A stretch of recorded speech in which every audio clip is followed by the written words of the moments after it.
আচ্ছা ঘন্টু, কাল তো মা দিবস, কালকে তোর মাকে তুই কি দিবি ভাবলি? না ভাবিনি, বাপের পকেট মেরে কিছু জোগাড় করতে হবে। তুই কি করবি? আমার বাপ যা কিপটে, পকেট থেকে 1 টাকা সরালে বুঝতে পেরে যাবে।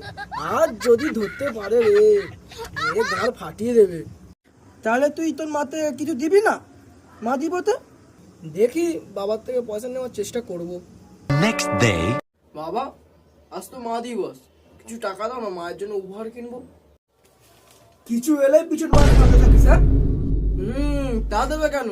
মা সারাদিন আমাদের জন্য যা বাড়িতে কাজ করে, তা তুমি কি বুঝবে?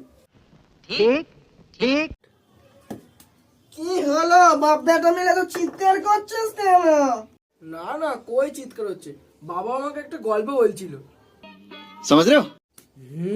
ছেলে একদিকে ঠিকই বলেছে। মেনকা আমাদের জন্য যা করে, ছেলে যা করছে